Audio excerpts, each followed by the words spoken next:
संभल में पिछले साल जो हिंसा भड़की उस पर जमकर सियासत हुई। आज उसी हिंसा की जांच के लिए बनाए गए आयोग ने सीएम योगी आदित्यनाथ को अपनी रिपोर्ट सौंप दी। करीब 450 पन्नों की रिपोर्ट में कई चौंकाने वाले तथ्य सामने आए हैं। सूत्रों की माने तो हिंदुओं की तादाद संभल में लगातार घटती जा रही है। संभल में अब सिर्फ 15% हिंदू बचे हैं। सूत्र यह भी बताते हैं कि हिंसा के डर से हिंदू लगातार पलायन कर रहे हैं, यानी संभल में हिंदुओं का अमंगल हो रहा है।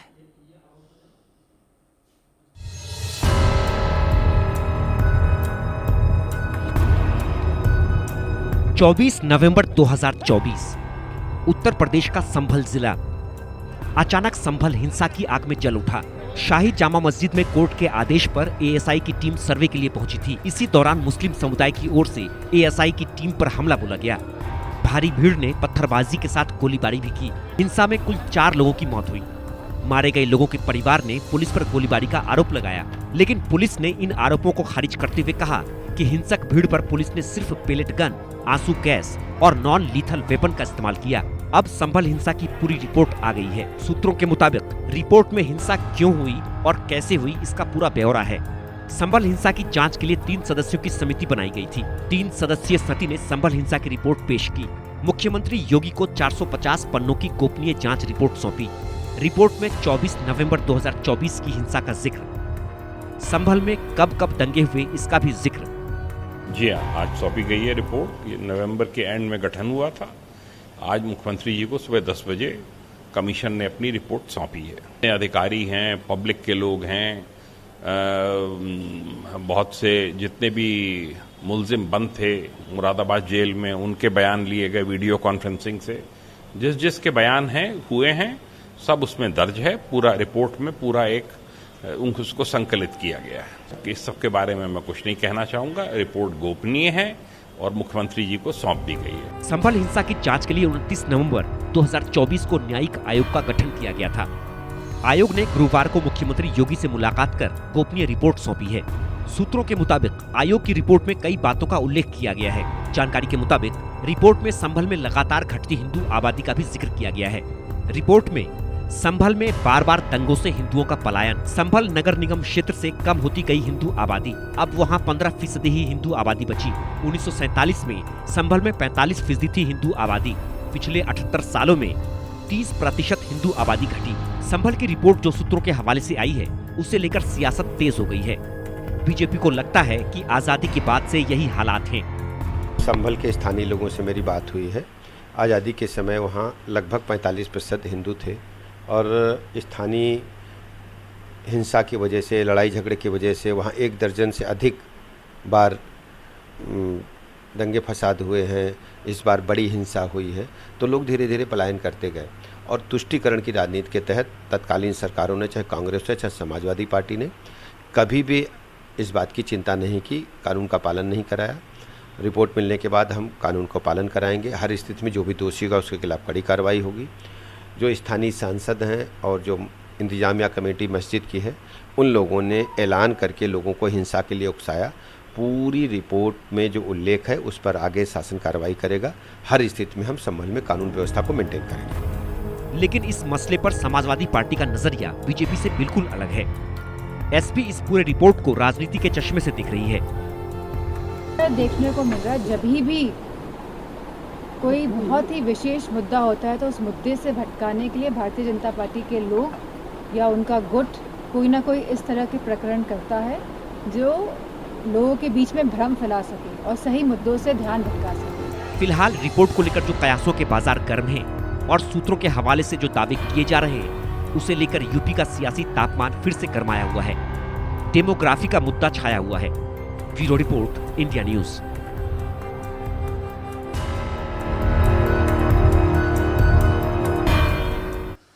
नवंबर में गठन और आज वो रिपोर्ट सौंप दी गई है जो कि मुख्यमंत्री योगी आदित्यनाथ को दी गई है। हमारे साथ तीन खास मेहमान इस वक्त जुड़ रहे हैं। डॉक्टर कौशल कांत मिश्रा हमारे साथ जुड़ रहे हैं, प्रवक्ता कांग्रेस हमारे साथ जुड़ रहे हैं, तारिक खान समाजवादी पार्टी से हमारे साथ, बीजेपी के प्रवक्ता हमारे साथ कौशल कांत मिश्रा जी जुड़ रहे हैं और तारिक खान प्रवक्ता समाजवादी पार्टी जुड़ रहे हैं और एसटी हसन साहब भी हमारे साथ जुड़ रहे हैं। पहले डॉक्टर कौशल कांत मिश्रा आपका ही रुख कर लेते हैं। ये रिपोर्ट आ चुकी है, इस रिपोर्ट के बारे में उप मुख्यमंत्री ब्रजेश पाठक कुछ इशारे दे चुके हैं। वहां जो कुछ हुआ, अभी इतने दिनों बाद रिपोर्ट आई है, तो सामने रखने के बाद समाजवादी पार्टी में डिंपल यादव जी की प्रतिक्रिया भी सामने आ गई है कि बीजेपी हमेशा ऐसे मौके तलाशती है जब वो इस तरीके की चीजें सामने ला सके। इस रिपोर्ट के बारे में जितना आपको पता हो वो बताएं और अब राजनीति जो शुरू हुई है उसके बारे में भी बताएं। देखिए, रिपोर्ट तो गोपनीय है जैसा कि बताया गया, तो रिपोर्ट में क्या लिखा ये तो मुझे नहीं पता, पर संभल की सच्चाई जानने के लिए मुझे रिपोर्ट की जरूरत तो है नहीं। इतने सारे दंगे हुए हैं वहां पे, 180 हिंदुओं का कत्लेआम हुआ है वहां पर। वहां के दंगों में केवल और केवल हिंदुओं की मौत हुई है, मुसलमानों की डेथ नहीं हुई है। ये बात जानने के लिए मुझे किसी रिपोर्ट की जरूरत नहीं है। और ये अभी अखिलेश यादव जी की पार्टी की तरफ से बोला गया कि भटकाने की बात करते हैं। मुझे समझ में नहीं आता, पूरी दुनिया का एकमात्र हिंदू बाहुल्य देश भारत, वहां पर अगर हम हिंदुओं की बात करते हैं, हिंदुओं के ऊपर हुए अत्याचार की बात करते हैं, तो कहते हैं कि ये सांप्रदायिक हो गए हैं, ये मुद्दों को भटकाने की बात कर रहे हैं। वहीं पर जब अगर आप किसी मुसलमान की बात करते हैं तो सोशल जस्टिस करते हैं, जब हिंदुओं को जातियों में तोड़ करके उनको गिनने की बात करते हैं, उनकी बात करते हैं, दो जातियों को आपस में लड़ाने की बात करते हैं, तब आप कहते हैं सोशल जस्टिस। ये समझ में नहीं आ रहा है। आप ये बताइए, किसी भी देश में, हिंदू बाहुल्य देश में हिंदुओं का पलायन हो जाना, संभल के अंदर 45% से घट करके 15% हो जाना, ये क्या दिखा रहा है? ये भविष्य के भारत की छवि दिखा रहा है। इतिहास ने हमें दिखाया अफगानिस्तान, इतिहास ने हमें दिखाया पाकिस्तान और बांग्लादेश, जहां 20% से घट करके हमारे पश्चिमी पाकिस्तान, जो पाकिस्तान है, उसमें हो गए हैं 1% से कम। और बांग्लादेश में जिस तरीके से हिंदुओं के साथ कत्लेआम हुआ और अभी भी जिनके साथ उनके पास साथ बलात्कार की घटनाएं हो रही हैं, वहां पे हिंदू घट के रह गए 8% थे, अब 4% भी नहीं बचेंगे। उसको छोड़ दीजिए, हम कश्मीर में आ जाते हैं। मस्जिदों के लाउड स्पीकर पे चिल्ला चिल्ला के बोला गया कि हिंदू अपने बहनों और बेटियों को छोड़ करके यहां से चले जाओ। रालिब गालिब चालिब का नारा लगा और वहां पर ये बहुत अच्छी तरीके से रचा गया कि कश्मीरी पंडितों को भगाया गया, कश्मीरी पंडितों का पलायन हुआ। मुझे ये बताइए, भारतवर्ष में क्या कोई ऐसा राज्य था जहां पर केवल पंडित रहता हो? वहां की जनसंख्या में केवल 7 से 9% पंडित थे, बाकी सब हिंदू थे। लेकिन उसको जात की राजनीति उसी समय चल रही थी। याद कीजिए, ये 78 से लेकर के 83 के बीच की बात है, जब कश्मीर में मुद्दा चल रहा था तो उत्तर प्रदेश और पूरे देश में जात की राजनीति बोई जा रही थी। तो जब आप हिंदुओं को जातियों में बांटते हो तब आप सामाजिक न्याय करते हो, और जब हिंदुओं को जोड़ने की बात करते हो, पूरे हिंदुओं के समाज की बात करते हो, तब आप कम्युनल हो जाते हो, तब आप मुद्दे भटकाते हो। आप बताइए, मैं मानता हूं शिक्षा स्वास्थ्य, अभी बात करेंगे, हमारे दोस्त बैठे हुए शिक्षा स्वास्थ्य की, सुरक्षा सबसे बड़ा मुद्दा है या शिक्षा स्वास्थ्य सबसे बड़ा मुद्दा है? आज यूक्रेन में शिक्षा स्वास्थ्य बचा रही है या सुरक्षा सबसे बड़ा मुद्दा है? आज गाजा में सुरक्षा सबसे बड़ा मुद्दा है या स्वास्थ्य व्यवस्था और एजुकेशन बड़ा मुद्दा है? तो सुरक्षा सबसे बड़ी चीज है। और एक आखिरी बात कह के बात खत्म करता हूं, तुष्टीकरण के नाम पे, अगर धर्म के नाम पर केवल और केवल एक पक्ष का समर्थन किया जाएगा तो कभी तो सामने आएगा। और फॉर एग्जाम्पल, आपको याद होगा व्यास जी का जो मंदिर था जिसमें तहखाने में पूजा होती थी, मुलायम सिंह और अखिलेश यादव जी की सरकार के आदेश पर उसे बंद कर दिया गया। कोर्ट में जांच हुई तो पता चला आदेश नहीं था, कोई फोन आया था ऊपर से। यही फोन आजम खान ने जब मुजफ्फरनगर का दंगा हुआ था तब यही फोन हुआ था और वही फोन उस समय हुआ था। तो जब एक पक्ष का का राजनीतिक संरक्षण होगा और दूसरे पक्ष को बांटने की राजनीति की जाएगी, और जब हम हिंदुओं की बात करेंगे तो हमें सेकुलर और कम्युनल का नारा दिया जाएगा। तो ये तो सोचने की बात है। ठीक है कौशल कांत जी, आपने अपनी बात यहां पर सामने रख दी, लेकिन करीब 10 महीने बाद तारिक भाई ये रिपोर्ट आई है सामने, और इस रिपोर्ट को मुख्यमंत्री योगी आदित्यनाथ को दे दिया गया है। समाजवादी पार्टी की तरफ से प्रतिक्रिया आ चुकी है, जो डिंपल यादव जी की तरफ से, लेकिन आप प्रवक्ता हैं, क्या इस पर रुख है इस रिपोर्ट को लेकर समाजवादी पार्टी का, इस पूरे मुद्दे को लेकर? कौशल कांत जी को आप सुन रहे होंगे। अब देखिए, सबसे पहले तो 4-5 बार इन्होंने कहा कि हिंदुओं की बात रखने के लिए बीजेपी पार्टी है, हिंदुओं की बात करने के लिए बनी है। ठीक है, अच्छी बात है। ये भी कहा कि 100 कुछ लोग मर गए संभल वाले दंगे में 1978 में। केंद्र में बीजेपी की सरकार थी, इनके नेता लोग 1978 में मंत्री। जनता पार्टी की सरकार थी, जनसंघ का विलय हुआ था। कितना आपने एक्शन लिया भाई? हिंदुओं के ठेकेदार थे आप, ठेकेदार साहब, आपने कितना एक्शन क्या किया? आपने कुछ नहीं, जीरो, शून्य एक्शन, शून्य। जनसंघ की सरकार ने एक्शन लिया, एक कमेटी नहीं बना, एक न्यायिक जांच नहीं बैठा ली, एक संसद में चर्चा नहीं की। ये है हिंदुओं के ठेकेदारों का हाल। हिंदू के ठेकेदार बनकर हिंदुओं का वोट लेना है, उसके बाद शांति से बैठना है, उसके बाद तमाम दिनों तक आपकी सरकार रही, आप चुप बैठे रहे, ठीक है, कोई बात। आज आपको याद आया, अच्छा ठीक है। अब उसके बाद दूसरे मुद्दे पर आते हैं। ये एक तो एक मुद्दा हो गया, डेमोग्राफिक चेंज हो रहा है। अच्छा, केंद्र शासित और पूर्णता राज्य 36 भारत में, 800 से ज्यादा जिले, 6000 से ज्यादा तहसीलें, 6.5 लाख गांव। कब कहां कौन सा डेमोग्राफिक चेंज हो रहा है, कैसे पता चलेगा? ये बताएगा सेंसस या कोई रिपोर्ट बताएगी? मुझे ये नहीं समझ में आता। सेंसस आप कराते नहीं, और क्यों हो रहा है ये भी आप समझिए। जैसे एक डेमोग्राफिक चेंज का उदाहरण मैं देता हूं, बिहार और यूपी से बड़ा डेमोग्राफिक चेंज होता है महाराष्ट्र की तरफ रोजगार के लिए, तो क्या इसको भी अकाउंट किया जाएगा? आप बता रहे हैं ऐसे ही एक बड़ा पलायन हुआ मुसलमानों का जब गुजरात दंगे हुए। ऐसे ही हिंदुस्तान का इतिहास में कई दंगे हुए और कई बार पलायन हुए। तो जब हम डिस्कस करेंगे तो बायस्ड होकर डिस्कस करेंगे, सिर्फ एक जगह से कोई पलायन हुआ। अच्छा, और बीजेपी के लोगों का कहना है कि वहां से हिंदू खत्म हो गए, बहुत कम हो गए, 15% हो गए। 4 विधानसभा सीटें संभल में, 3 बीजेपी जीती, हिंदू के ठेकेदार साहब। तो हिंदुओं के ठेकेदार आप बनते हैं, स्वघोषित हिंदुओं के ठेकेदार। वो बता रहे हैं कि वहां 15% हिंदुओं ने वोट देकर उनको 3 सीटें जिता दी। ये कैसे हो सकता है जब आप 15% है? ये बात भी समझ से परे है। अब उसके और आगे चलते हैं। ये जो न्यायिक जांच बैठा ली गई थी, इससे पहले जो ACPR है वो कोर्ट गया था और वो चाहता था कि एक जुडिशियल कस्टडी में या जुडिशियल की जज की निगरानी में एक जांच कमेटी बने और वो रिपोर्ट सबमिट करे। इनको ये बताना था, इस रिपोर्ट में 4 मुख्य बिंदुओं पर इनको रिपोर्ट देनी। एक तो ये कि क्या पुलिस की कोई नाकामी थी? पुलिस की नाकामी 100% थी। क्यों? क्योंकि अगर वहां पर विष्णु शंकर जैन को हजारों लोगों के साथ नारेबाजी करते हुए, क्या कोर्ट ने ये ऑर्डर दिया था कि आप जाइए? कोर्ट ने सर्वे करने का ऑर्डर दिया था। ऑर्डर में ये नहीं लिखा था कि आप, और ये एक तरीके से लॉ एंड ऑर्डर को डिस्टर्ब करना है। और इसकी जिम्मेदारी किसकी होगी? जब लॉ एंड ऑर्डर किसी स्टेट में गड़बड़ होता है, तो मान लेते हैं यूपी में लॉ एंड ऑर्डर गड़बड़ है, उसके जिम्मेदार 3 लोग हैं भाई साहब, मैं उनके नाम आपको गिनाता हूं।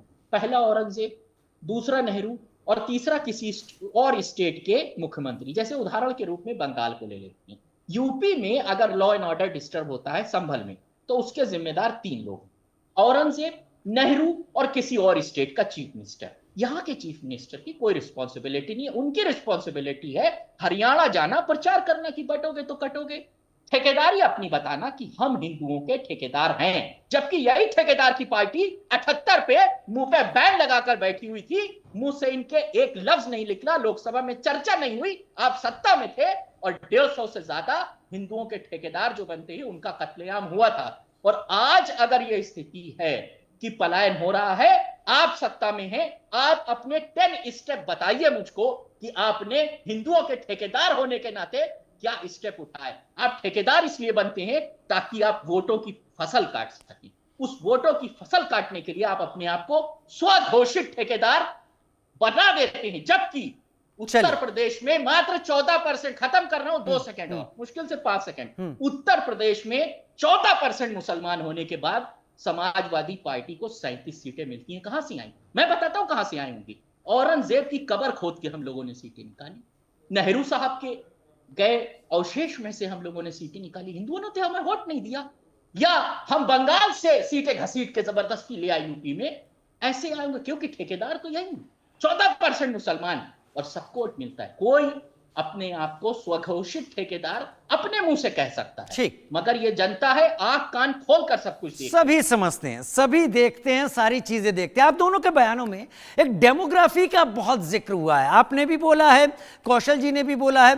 थोड़ी देर के लिए, क्योंकि मेरे साथ एसटी हसन भी अभी जुड़ेंगे, थोड़ी देर के लिए मैं दर्शकों को बता देता हूं कि क्या क्या बातें की जा रही हैं इस डेमोग्राफी को लेकर, कि संभल में क्या हुआ क्या नहीं हुआ। मैं अपने साथ ग्राफिक्स के जरिए ही आपको यहां पर दिखा देता हूं, जो यहां पर आप देख पा रहे होंगे।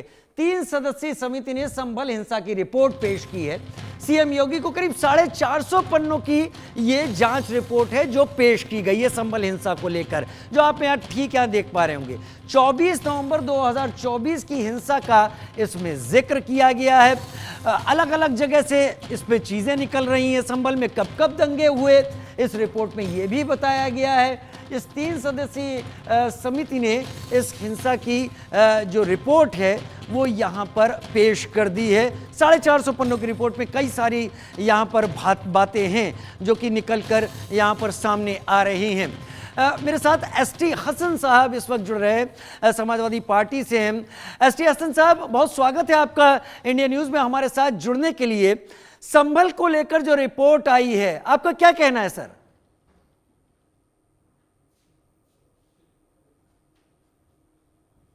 देखिए, जैसा हमें पता चला है कि संभल की रिपोर्ट में उन्होंने कहा है कि डेमोग्राफी बदल गई। हिंदू भाई जहां पे 40% होते थे वहां 15% रह गए, और वो ब्लेम कर रहे हैं शायद दंगों की वजह से हुआ है। हमें आज की तारीख में जो सारी सियासत है उससे यही शिकायत है कि हम हर मामले में हिंदू मुसलमान करते रहते हैं। हम दंगे हुए थे उसके बाद तो नहीं कम हुए थे, लेकिन जब लोग पलायन करते हैं तो बहुत उसमें ज्यादातर लोग इसलिए जाते हैं कि उनको दूसरी जगहों पर अच्छे जॉब मिल रहे हो, अच्छा जिंदगी का स्तर अच्छा हो। कोई बम्बई गया, कोई दिल्ली चला गया, कोई कहीं चला गया, कोई देश से बाहर तक चले जाते हैं। हो सकता है कुछ लोग डर के भी चले गए हो। और आज के तारीख में, आज के माहौल में जो हमने अपनी आंखों से देखा है कि कुछ गांव ऐसे थे जहां पे बहुत थोड़े से मुसलमान थे, वो उन गांव में ऐसे थे जहां बहुत थोड़े से हिंदू भाई थे, उन्होंने छोड़ के दूसरे गांव में चले गए जहां हिंदू भाई ज्यादा थे। ये माहौल क्यों पैदा हो गया हमारे देश के अंदर? ठीक है, ओके मतलब अच्छा, ये जो संभल में जो साथ रहने वाले लोग हैं, प्यार मोहब्बत वाले लोग हैं। मैं ठीक, जी आपने बात पूरी कीजिए। मैं डॉक्टर हूं, मैंने देखा है कि हम एक दूसरे को खून देके जान बचाते हैं। अब ये सब ये है कि साहब दंगों की वजह से हो गए। दंगों में तो सबको परेशानी होती है, बहुत हिंदू भी परेशान होते हैं, मुसलमान भी परेशान होते हैं। तो ये डेमोग्राफी अगर बदली है तो उसकी और वजहें भी तो देखनी चाहिए कि और क्या वजह है। एसटी हसन साहब, आज़ादी के वक्त जैसी आप बात कर रहे थे 45%, मुस्लिम 55%, हिंदू 15%, ये सारी बातें हो रही हैं। आपने इसी से शुरुआत की थी, लेकिन क्या इसके पीछे की वजह आप समझते हैं? देखिए, मैंने आपको बताया ना कि बहुत से लोग पलायन करते हैं अपने कारोबार के लिए। ज्यादातर वजह तो वो होती है। हो सकता है बहुत से लोग दंगों से डर के चले गए हों। वो रिपोर्ट एक जगह तो ये कह रही है कि वहां पे तुरक और पठानों के झगड़ा था तो हिंदू भाई क्यों चले गए भाई? ये तो खुद ही सेल्फ कंट्राडिक्टरी है। हिंदू भाइयों से का झगड़ा थोड़ी था। और आज अब जो दंगा हुआ है अभी हाल फिलहाल में आपने देखा संभल में, तो जनता आपस में नहीं लड़ी है, हिंदू मुसलमान नहीं लड़े हैं, किसी को कोई चोट नहीं आई है, एक हिंदू को भी खराश नहीं आई, लेकिन फिर भी हम हिंदू मुसलमान कर रहे हैं। ये राजनीति अब बंद होनी चाहिए। राजनीति का खेल में देश का बहुत बड़ा नुकसान हो रहा है और आगे आने वाली नस्लों को बहुत जबरदस्त नुकसान हो जाएगा। हमें आज ये सोचना पड़ेगा कि अगर हमें अपने देश को महाशक्ति बनाना है तो हमें प्यार मोहब्बत और सांप्रदायिक सौहार्द के साथ आगे बढ़ना है, वरना देश सिर्फ उसी वजह से कमजोर हो सकता है जब यहाँ के रहने वाले आपस में लड़ते हैं। हो सकता है इसमें हमारे दुश्मनों का भी हाथ। वाकई चाहे वो एसटी हसन दुश्मन हो साहब, या शायद बाहर। हम लोग को एक होने की जरूरत एकदम खास तौर पर इस वक्त है। मैं आप तीनों का बहुत धन्यवाद अदा करूंगा कि आप तीनों जुड़े संभल की इस जांच रिपोर्ट पर हमारे साथ। उत्तर प्रदेश के संभल में हुए दंगों की जांच रिपोर्ट जांच आयोग ने सीएम योगी आदित्यनाथ को सौंप दी है, जिस पर राजनीतिक दलों समेत तमाम धर्मगुरुओं की प्रतिक्रियाएं आनी भी शुरू हो गई हैं। लखनऊ के मुस्लिम समुदाय के लोग इस रिपोर्ट पर भड़के। उन्होंने कहा कि यह रिपोर्ट गोपनीय नहीं, ओपन रिपोर्ट है और मुस्लिम के खिलाफ है। देखिए हमारे संवाददाता सैयद फिरोज आलम की खास रिपोर्ट।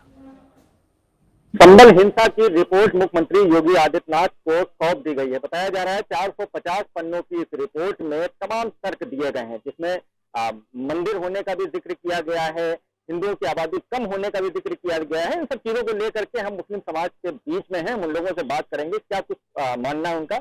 आप देख सकते हैं हमारे साथ तमाम मुस्लिम समाज के लोग मौजूद हैं, उनसे खुद बात कर लेते हैं। आज 450 पन्नों की रिपोर्ट मुख्यमंत्री योगी आदित्यनाथ को सौंपी गई है, जिसमें कि संभल हिंसा का जो है वो बात कही गई है। उसमें बताया गया है कि वो हरिहर मंदिर भी था, कई तर्क उसमें दिए। देखिए, मैं एक शेर के साथ अपनी बात कहता हूँ, बिगड़ती है जिस वक्त जालिम की नीयत, नहीं काम आते हैं कोई दावे और दलील और हुज्जत। जब सरकार की नियत ही माइनॉरिटी के जो प्राचीन काल की जो मस्जिदें हैं या जो है जो संरक्षित हमारी धरोहर है, उन पर जब उनकी नजर पड़ जाए तो हमारा दावा और दलील माना ही नहीं जाएगा। तो जो ये संरक्षित जगह है, तो उन्होंने जो अगर इसको हरिहर मंदिर बना दिया, तो आपने ये बताया कि 450 पन्नों की कोई एक गोपनीय रिपोर्ट पेश की गई है, तो वो गोपनीय रिपोर्ट जो लीक क्यों हुई? सवाल इस बात का उठता है। लीक होने का मतलब यह है कि सरकार खुद चाहती है कि इस मुद्दे पर चर्चा हो और बात जो है समाज में फैले, और जिस चीज को सरकार ओपन करना चाहती है वो गोपनीय नहीं रहती है, उसको ओपन कर देती है। ओपन करके समाज में ये बात फैले कि वो जो है जामा मस्जिद जो थी संभल की, वो जामा मस्जिद ना होकर के ये हरिहर मंदिर है, जिसमें समाज में एक जो है माहौल क्रिएट हो और हिंदू मुसलमान की फिर से बात शुरू हो जाए। रिपोर्ट में बताया जा रहा है कि हरिहर मंदिर में बाबर काल के कुछ साक्ष्य मिले हैं। तो बाबर काल की जब बनी हुई मस्जिद है, तो उसमें बाबर काल के अगर कोई साक्ष्य मिलेंगे तो उसमें ये जो है कोई अचंभे की बात है क्या? 1526 में ये मस्जिद तामीर हुई और बाबर काल से के पहले की बनी हुई मस्जिद है, तो बाबर काल में कोई अगर रिनोवेट हुआ या बनी कुछ भी हुआ, तो अगर बाबर काल का कोई चीजें वहां मिलती है तो इसमें अचंभे की बात नहीं है, वो मिलना भी चाहिए, इसमें कौन सी बुरी बात है।